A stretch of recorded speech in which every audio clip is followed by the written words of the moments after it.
The old father had no clue his heavy-brained son drew a weird symbol on the ground with his feet. The elder sister thought it was a triangle, but the order of the pen was completely wrong. To correct the son, the dad drew a standard triangle right next to it. But the boy reacted unexpectedly. He twisted his stiff body in a hurry. He clearly didn't agree with his dad's move. While everyone froze, the silent mom seemed to notice something. She kept changing her perspective. Finally, being understood made the boy sit up excitedly. Then, under everyone's attention, he was encouraged to write a letter with chalk. Though crooked, the confident mom saw through his thoughts at a glance. Tears fell into his eyes. The moment he finished writing, he couldn't hold it anymore. I was exhausted to the end. At that moment, for a long time, my son was called a fool by others. A dad who could never lift his head felt unprecedented shock and pride. He pushed open the bar door. He proudly declared to everyone who laughed at him, "This is Christy Brown. Son, genius." This was the first time Chris's dad received such serious recognition. But no one knew for this family struggling on the edge for years. His origin was once a straw that crushed life. Chris was diagnosed with brain paralysis as soon as he was born, whole body paralyzed. Only his left foot could move. That misfortune made him a miserable brain in the streets. To keep his dignity, his dad didn't hesitate to fight. "I'm tired. No need for that. Shut your mouth. You catch no flight." That clumsy, violent love was like a silent mountain. With the mom's unwavering care like spring rain, it was Chris's most solid shield in childhood. It gave him courage to grow in the dust. He couldn't sit at the dining table like his siblings. He only sat in the corner of the stairs. Waiting for his mom to feed him bite by bit, he longed for a chair and a right to live with his family. Mom saw the sourness in his eyes, so a secret formed between them. He secretly hid a small iron box in the brick inside the closet. A penny at a time, Chris saved money to buy a wheelchair. Time passed. Chris grew older, but still couldn't stand, still couldn't speak. His whole body was the mark that he and the world were inseparable. The burden on the mom grew heavier day by day. When the pregnant mom held him on the stairs again, just a few steps. The stairs were tired of his whining. "Almost there, Christy." After putting Chris to bed, the mom, unaware of her weakening strength, felt dizzy. But as she headed down, an accident struck. A sharp scream shattered the silence. Chris's heart was full of dust. He held a heavy, soft body trying to reach the stairs, but his right leg got stuck. Time doesn't wait. His mom's figure grew weaker and weaker. He used his strong left foot to kick his numb right leg. When he finally bent his head and slipped to the corner of the stairs, he saw his mom lying on the edge of the stairs, unconscious. Huge panic stopped him. He couldn't respond clearly to the call. All he could do was use every ounce of strength, kick the door with his left foot. A loud crash finally startled the neighbors. They peeked through the small window on the door. Neighbors saw the mom and helpless Chris unconscious on the ground. The ambulance arrived. The mom was rushed to the hospital in time. Once the crisis passed, neighbors surrounded Chris, and there he lay at the bottom of the stairs like a moron. God help us, he's a terrible burden on that poor woman. They didn't praise her courage. They blamed her for causing the disaster. However, when the mom returned from the hospital, she had a little sister with a pink jade bracelet. That meant she was no longer the youngest child in the family. Her thoughts were chaotic. She was afraid that one-of-a-kind love would be separated by this new baby. But Chris's fears were completely unnecessary. The gentle mom still gave her the treasure. And the clumsy dad showed his deep love in his own way. He built a special little cart for Chris himself, no engine. It was the love of the family that drove it. Brothers and sisters pushed him down the street. Happy laughter filled the air. The long return warmed Chris's lonely childhood, and it was this unconditional love and acceptance that let him find his place in a world full of prejudice. That helped him understand that lacking a body can't define a person's worth. Let him understand that the lack of a body cannot define the value of a person. True love in your heart is real wealth, and it hits you in a blink. Chris turned 18 on his birthday. Family blessings surrounded him as he barely blew out the candles. With one candle left, he stubbornly put it straight into his mouth. The flame went out, but it lit up the fire inside him that wouldn't quit. Old friends from childhood grew up, now anxious young adults. They sweat together on the court. Chris couldn't play, but he became the team's irreplaceable goalkeeper with pure spirit. When the ball flies, he blocks it with his head without thinking twice. But when opponents cross the line, he fights back with teeth and fury. After a foul, they earned a precious free kick. His brother urged Chris to take it. As he lay down, left foot poised to strike, the opposing goalie sneered close, but that smirk cost him everything. Chris poured all his power into that left foot like launching a bomb, and the ball screamed into the net. He gave Chao Feng exactly what he deserved. To celebrate their win, They invited girls over for a game of truth or dare. Spin the bottle, who will it land on? The blonde girl has to kiss whoever it points to. She looks at her crush sitting across from them. They smile. It feels like destiny already sweetened the moment. But fate loves to twist things. The bottle pointed straight at Chris. It landed on Christy, not part of the game. Yep, it was him. Friends erupted in laughter, the kind that made Chris squirm. She thought this noble princess would never kiss some homeless, disabled guy. Her pride under public scrutiny, she couldn't stop watching every move she made. But nobody expected what came next. The girl stood up, walked right toward him. She leaned in, kissed his cheek softly. "You're the nicest one here." And added, "And your eyes are beautiful too." Her words hit hard. Like spring wind rippling across water waves stirred deep inside him. He didn't know that kiss was just part of her bet with her friend. He got used and spent sleepless nights replaying it. Watching his sister and boyfriend practicing downstairs below. He wished he had someone of his own. Slowly, he painted something with his left foot filled with love. He wrote his name on it. The next day, the girl smiled happily. He thought Tom gave it to him. He was crushed. He showed off to his friends, even signed it himself. The girl saw Danny written on it. After a second glance, she pretended excitement, signed it again, just to be sure. "CUB, this isn't Tom Brown, it's Christy." She doesn't even know who this was meant for.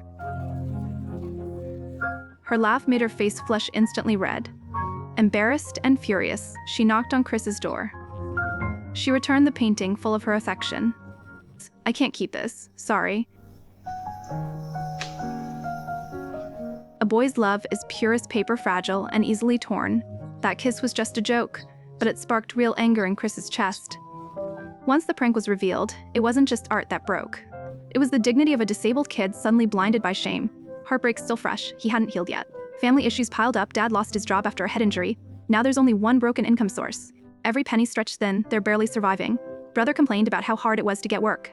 Dad didn't care, just told him to find a spot on the team.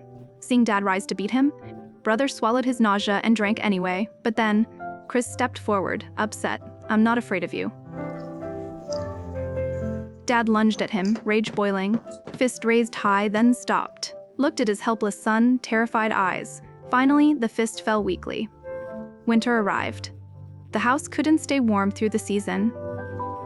Mom tucked kids in early, hoping body heat would fight the cold. Chris and his brothers huddled on one bed. The thin quilt offered no warmth, so a bold plan formed in their hearts. They aimed for the stroller and their brother shoved Chris into the road, blocking the way. The driver got mad, hopped out, while the brothers jumped in, quietly pulling off the cover just as it was about to be finished. The driver spotted them waving a stick and drove them away, but it was too late. The truck restarted and the car door opened. The boys woke up excitedly, and neighbors who brought the message got into a crazy coal battle. Even the baby stroller became a temporary ride home, full of debt, thinking winter wouldn't be cold anymore. But as soon as he reached the door, his mother stopped him. "You know stealing's a sin. And you know God's watching right now. That coal isn't coming into this house." Still, the guardian's moral standards couldn't resist the cold-blooded love. The fire in the stove kept burning. Just when the family sat by the stove warming up, Chris suddenly shouted, "Everyone's confused. Mom! Mom, something's wrong with Christy. Something's wrong with her. I'm sorry, Mr. Christy. I'm sorry. I'm sorry. I'm sorry." The mom stared at the fireplace, eyes wide with horror. That little iron box, half a lifetime's savings, somehow it fell into the fire. Without hesitation, she plunged her hand into the blazing flames. Dad didn't get why a broken iron box mattered so much. But when he opened it and saw the money inside, he was stunned. "We've been freezing here, eating porridge for breakfast, dinner, tea, and you've got 28 pounds, 7 shillings up the fucking chimney for Christy's wheelchair?" My father stayed silent for a long time, saying nothing. Soon after, Mom finally had enough money to buy Chris a wheelchair. At the same time, she brought back a speech therapist named Ellen. "I'm a doctor, like your mom said. I specialize in cerebral palsy. We just started a clinic in Dublin. Would you like to come?" At first, Chris resisted the treatment fiercely. He didn't want this family on the brink to fall even harder. "No, we don't have to pay, Christy. We don't have to pay." Hearing that, Chris's inner anxiety eased. He was deeply moved by this stranger's kindness. "I hope I made the right call." "Hope deferred makes the heart sick," he quoted. But when he arrived at the center, he realized everyone around him was still a child. As the only adult patient, his self-esteem took a hit. He asked Ellen to take him home. Kind-hearted Ellen agreed.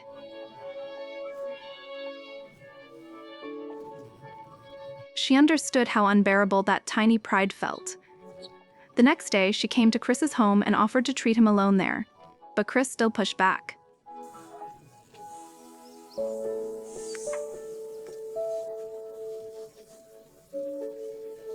That high-pitched joke finally cracked open his long-shut heart. Afterward, Ellen visited daily massaging, blowing bubbles, helping rebuild his strength. Long-term exercise worked wonders. But Chris slipped again into self-doubt, lost confidence, locked himself in bed for 3 days, silent, until Ellen sent him Hamlet. The book's classic question, survival or destruction, pierced through his numbness like light. Chris snapped back, reading Shakespeare aloud, painting with his left foot, his lips growing clearer each day. Along the way, he fell for Dr. Ellen. Mom saw it all, afraid this doomed love would drag him back under. Physical pain is sad, but emotional wounds kill faster. Her fears soon came true. One day, Alan delivered good news. He knew someone running a gallery, willing to host a solo show for Chris. Both dreamed of the future. Chris confessed to Alan, "I really like you." "I like you too, Christy." Alan's reply carried only friendship. But Chris, lost in love, misread it. He thought love was finally coming his way. The exhibition opened on time and was a massive hit. Chris displayed paintings made with his one moving left foot, shocked the art world standing ovation at the evening celebration. Chris, who's been around forever, finally mustered up the courage to confess his love to Ellen in public. "I love you, Ellen." And "I love you, Christy." "No. I really love you." He thought today would be the day when career and love were split. Unexpectedly, he heard news that broke his heart. Ellen is about to get married. And Peter, the organizer of this exhibition, is her fiancé. "Christy, what do you think of that?" This ecstasy let Chris's expression twist instantly. His gaze turned from deep love to anger. He whispered a blessing to the newcomer with a sly voice. Those words were his wings that broke through the cage. At this moment, it became a burden to hurt himself and his lover. When the deepest love hits the most cruel reality, the energy erupted, enough to destroy the confidence and decency built up in an instant.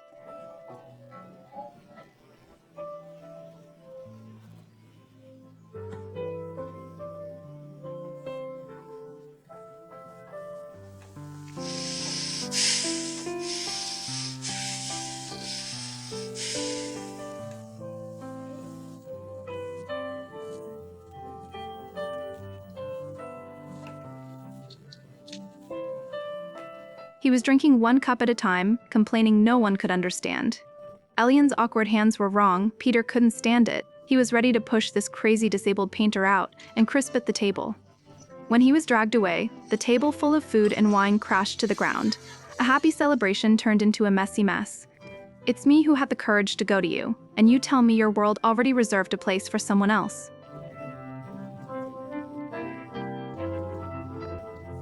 In the eyes of the soul, it's nothing more than a destructive bloodbath. Chris, who was in love, came home. He had the idea of suicide. He wrote with his left foot on the paper, "Everything is void, so the void must end." Then he added sharp blades to his feet, ready to end his miserable life. But the more you want to cut yourself off, the more uncontrollable your body becomes. That left foot that once created miracles for him. At this moment, I can't reach my own wrist desire that can't even choose death. Crushed Chris completely. He's been with her for a long time. I can't hear my mother's persuasion right now. If you've given up, I haven't. Mother takes the hoe and comes to the yard. She decides to build a painting room for her son. She wants him to use painting to solve the problem. Instead of using self-punishment to punish himself and his family, the knock outside the window shocked Chris in the car. He saw his mother crouching on the wall. At this moment, he woke up. He was in a very good mood. Love is more firm and important than empty love. "You have my heart broken, Christy Brown." Sometimes I think you are my heart. In my legs, I would gladly take yours. He apologized to his mother for his previous stubbornness and actively joined the project of opening after the father and brothers came back. Look at the mother and son's clumsy look. I can't help but laugh. Ah, Christy. You may be a great painter, but you'll never be a brickie, right lads? You bring in some more bricks, mix up a bit of muck, bring me in level, will you? Brown and Son contractors are on the job after the laugh. They also took off their coats and joined in. A family game begins. With his father's skills, the mother quietly told the children, "Make sure your father wins," under the tacit understanding of the brothers. The father won first place without any accident. He's full of pride. There's a long way to go to be a better man than the father. The mother gently told Chris, this is how the father expresses love. However, Wangxian's time is always short. A sudden disaster broke this silence. That day, Chris and his mother went home to buy food, but found that the kitchen door could not be opened. Through the window, the mother saw her husband falling hard on the ground.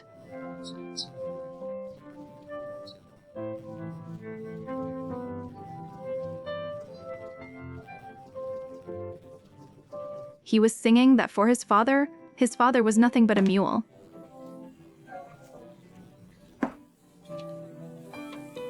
Like all the Browns, this time, Chris and his brothers used a fierce fight.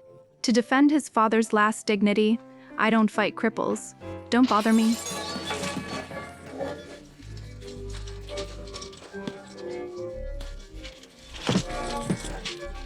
Almost, the scene was immediately recorded.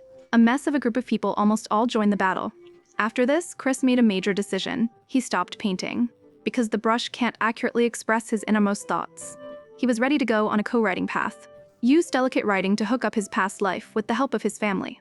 His first self-published work, My Left Foot, will be published soon. The story has been published and sold at major bookstores. He earned the first money in his life, £800 in total. He let his brothers secretly put money into his mother's savings. After dinner, the children asked his mother to buy ice cream. The mother complains about saving money, but still goes to the cash register. When he opened the can and saw the full check in it, he was shocked. The children were speechless, and Chris explained that this was his first sympathy.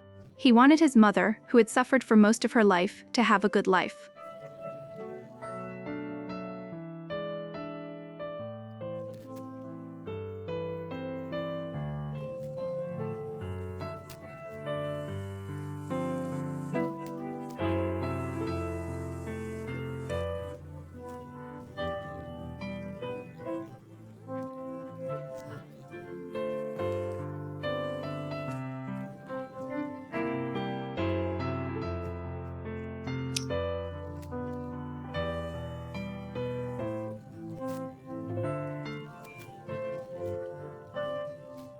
But mother finally used this money to buy Chris the most advanced electric typing machine at the time.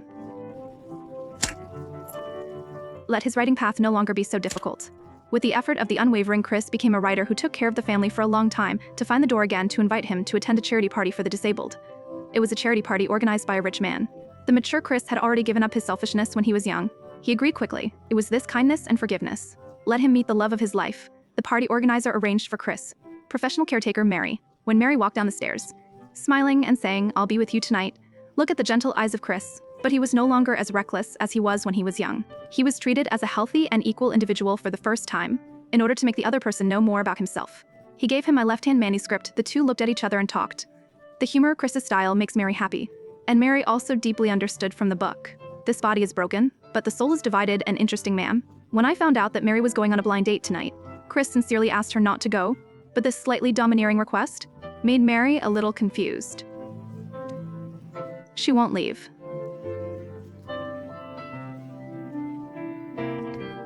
It's time for Chris to speak on stage.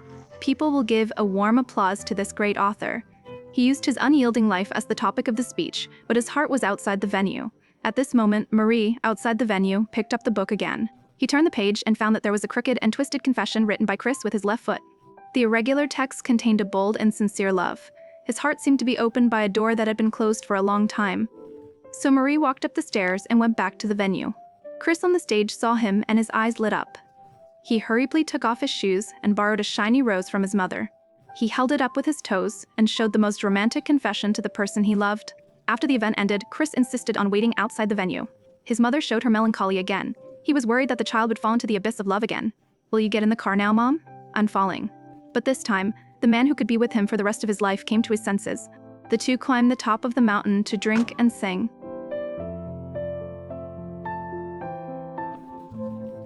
Chris Dybera.